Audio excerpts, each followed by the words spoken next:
بسم اللہ الرحمن الرحیم۔ السلام علیکم دوستو، امید ہے آپ سب خیریت سے ہوں گے۔ آج ہم والنٹ یعنی اخروٹ کے صحت کے لیے کیا کیا فوائد ہیں اس کے بارے میں بات کرتے ہیں۔ دوستو، جو سب سے اہم چیز ہوتی ہے وہ ہوتی ہے کسی چیز کے کھانے کا وقت۔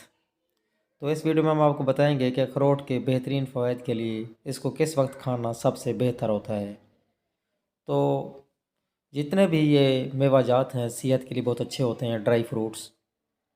اخروٹ کی اگر آپ بناوٹ دیکھیں تو ویسے بھی بالکل انسان کے دماغ کی طرح ہے۔ تو سب سے اہم چیز تو یہ ہے کہ یہ ہمارے دماغ کو، دل کو اور قوت جو حافظہ ہے اس کو تیز کرتا ہے۔ تو سب سے پہلا فائدہ یہ ہو گیا کہ دماغی صحت کو بہتر بناتا ہے، امپروو برین ہیلتھ۔ دوسرا اس کا جو اہم فائدہ ہے وہ ہے آنتوں کی صحت کو بہتر بناتا ہے۔ آنتوں کے اندر جو بیکٹیریا وغیرہ ہوتے ہیں ہمارے جسم کے لیے مفید، ان کے لیے بہترین غذا مہیا کرتا ہے۔ اس کے علاوہ سوزش کو بھی کم کرتا ہے، بلڈ پریشر کو بھی کم کرتا ہے۔ جدید تحقیق کے مطابق اس کے اندر خاص قسم کا وٹامن ہوتا ہے بھی، جو جسم کو کینسر سے بچاتا ہے، اور کسی چیز میں اتنا وٹامن نہیں ہوتا جتنا اخروٹ میں ہوتا ہے۔ تو یہ بہت ہی زبردست ہے، اس کو لازمی کھایا کریں۔ اور مدافعتی نظام یعنی امیون سسٹم کو بھی بڑا زبردست قسم کا فائدہ دیتا ہے، وزن کم کرنے کے لیے بھی مددگار ہے۔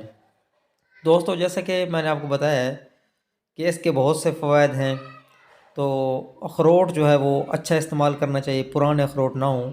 بعض اوقات ان کے اندر فنگس وغیرہ بھی لگ جاتی ہے، تو اس کو بالکل آپ نے استعمال نہیں کرنا۔ اگر اس کا ذائقہ اچھا نہ لگے تو آپ نے اس کو پھینک دینا ہے، استعمال نہیں کرنا، کیونکہ اس کے اندر پھر زہر پیدا ہو جاتی ہے پھپھوندی فنگس کی وجہ سے، جو بجائے فائدہ کے نقصان دیتی ہے۔ تو ہمیشہ تازہ اخروٹ استعمال کریں، پرانے زیادہ نہ ہوں بالکل، اور ان کو پیس کر بالکل باریک کر کے استعمال کریں، تاکہ اس کے جو آئل ہے اس کے اندر وہ بھرپور نکل آئے اور جسم میں جذب بھی ہو جائے۔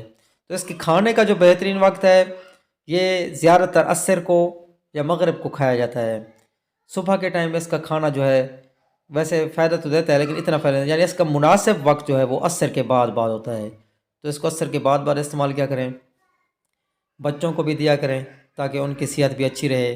جلد کی چکناہٹ کے لیے بھی ضروری ہے، خشکی کو ختم کرتا ہے، دماغ کے اندر خارش وغیرہ ہوتا ہے اس کو بھی ختم کرتا ہے۔ اس کے علاوہ اس کے جو چھلکے ہوتے ہیں ان کو اگر جلا کر دانت، جس کو ددری بھی کہتے ہیں، اس پر لگایا جائے تو اس کو بھی فائدہ دیتا ہے۔ ساتھ ساتھ اس کے منجن بنا کر جو دانتوں کو ملیں تو دانتوں کے اندر جو کیڑا ہوتا ہے یا دانتوں کے اندر جو میل وغیرہ ہوتی ہے اس کو بھی صاف کرتا ہے۔ دوستوں، مزید اس طرح کی ویڈیوز کے لیے چینل کو سبسکرائب فرما دیں۔ ویڈیو دیکھنے کا شکریہ، اپنا بہت سارا خیال رکھیں۔ اللہ حافظ۔